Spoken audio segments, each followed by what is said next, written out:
If you fudge the dice rolls, you're a bad DM, or so the internet tells me. But my players love my games. Not that I fudge the dice, of course.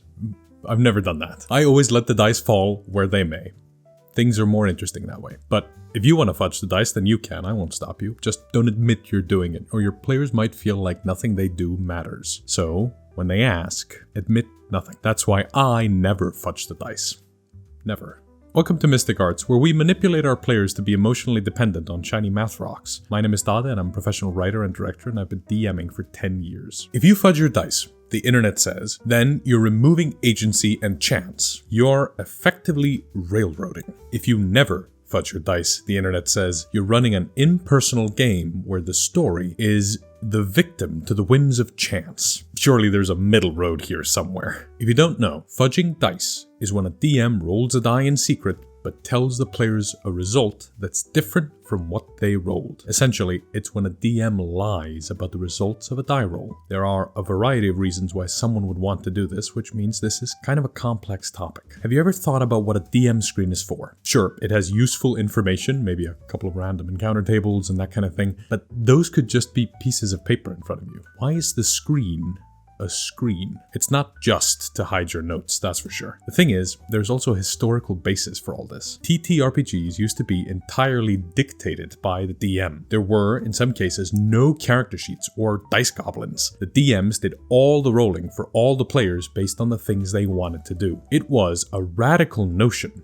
once upon a time to even suggest that the players roll their own dice. It was the source of many heated arguments. Nevertheless, times have changed and we moved on to players rolling for their own actions. We all know how exciting it can be, waiting with bated breath as someone rolls their third death saving throw. Everyone leans in, praying for that natural 20, so they could kick off the ground and get back into the action. But is the DM beholden to those same rules? During combat, you don't necessarily want to give away important enemy information like spell saves or attack bonuses, which means you might roll behind the screen. There are also times when you don't necessarily want the players to know what you're rolling or what the rolls could mean, so you roll it in secret. Thus the dichotomy of showing your hand versus keeping your cards close. There's merits to letting the dice fall where they may. During those moments of tension, it's important that everyone at the table feels like actions have consequences.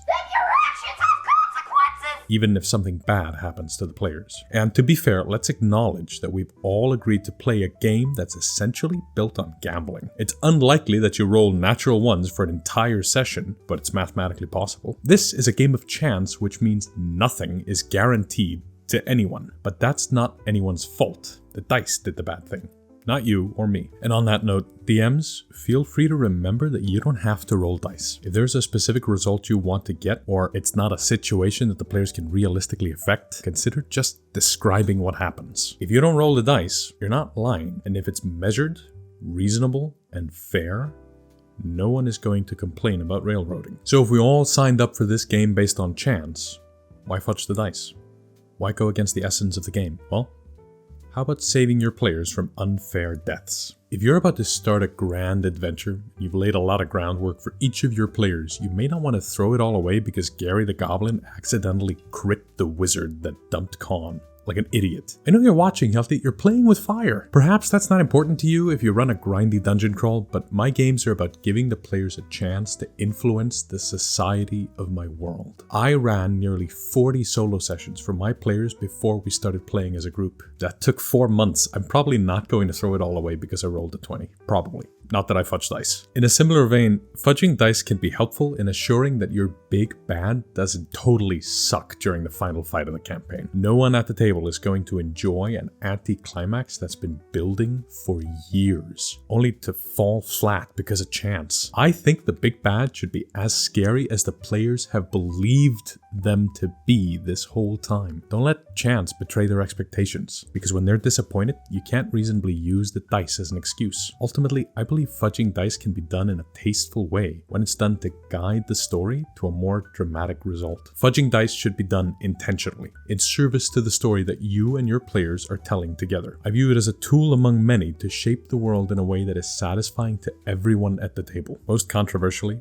I've rolled dice with no intention of honoring the dice roll. I know that's heresy, and if you stick around you'll hear the flip side. But I have, a handful of times over the last 10 years of running the game, rolled the dice because I had an outcome in mind that was maximally dramatic. And we all expected a dice roll to come up, but any result would have sucked for everyone. Except that one I had in my mind. So I rolled, and then I said what I was going to say anyway. I've heard stories of the oldest veteran DMs, those grognards from the 70s, talking about rolling dice just for the noise it makes. That's not my recommendation, by the way, but that is something that happens, and has happened since the dawn of our hobby. Though I think if you do that more than once per adventure, you've got a little bit of introspection to do. I tend to let the dice fall where they may about 99% of the time, and if I fudge, it's not premeditated, except maybe once in a blue moon. Premeditated sounds like I'm talking about murder. Maybe I am. It's a little bit sinister, isn't it? I can feel the comment section filling up already.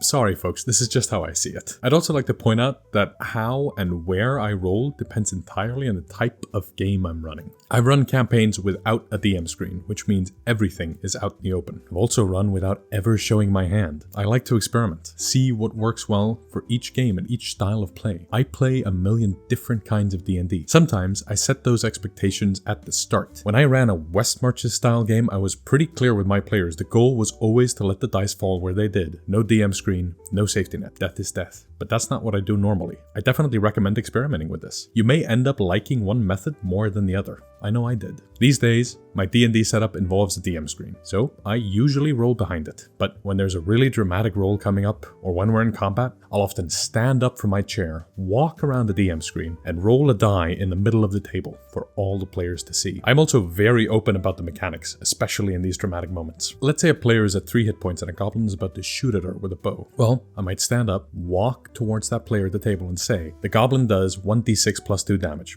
So you're guaranteed to go down if he hits, and then I'll ask for the AC. You have an AC of 15, the goblin has a plus 4 to hit, so if I get an 11 or higher, you'll go down.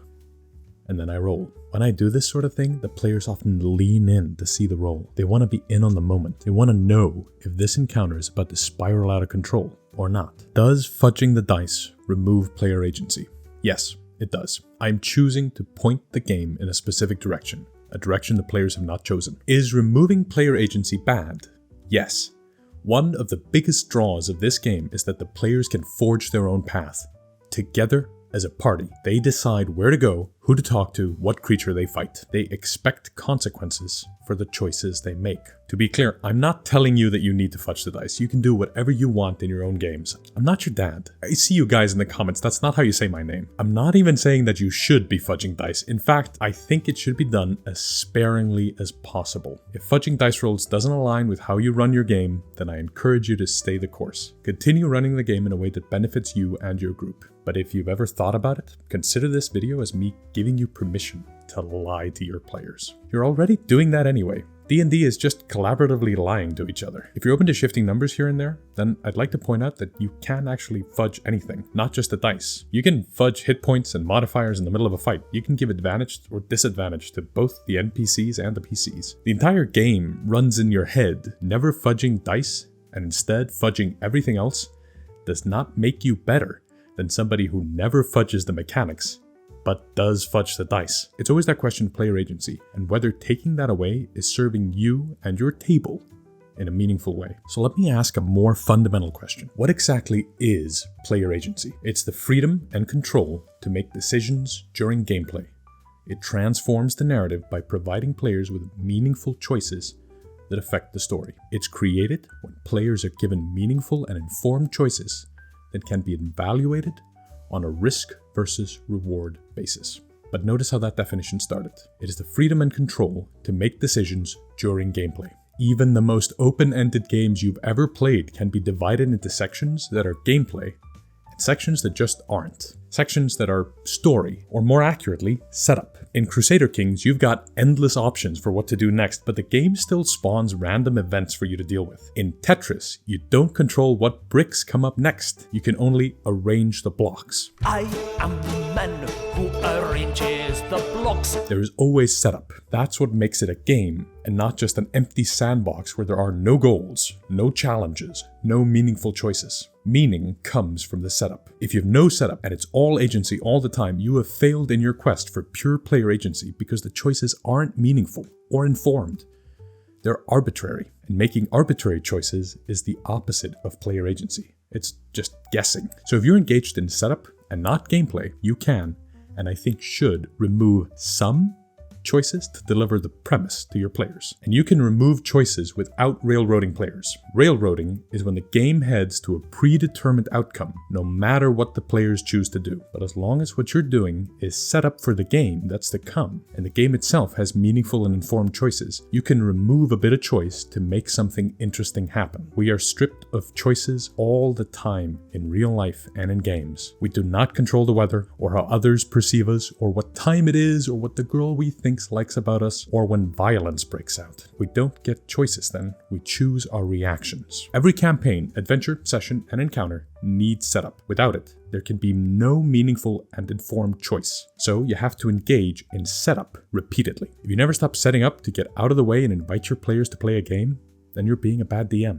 Setting up, like everything else you do as a DM, is done in service to your players. And that's where we'll pick it up next time. Thanks so much for watching this video. Me and my girlfriend make these videos, together, both of us writing and editing. And we're having a blast thinking up all sorts of video ideas. Filming and editing has definitely become a regular part of our life. So we wanted to ask that if you found this video useful, let us know in the comments or by hitting the like button. And if you want to see more videos like this one, then consider subscribing and hitting the bell to be notified when we release new videos. Until next time, keep studying the mystic arts.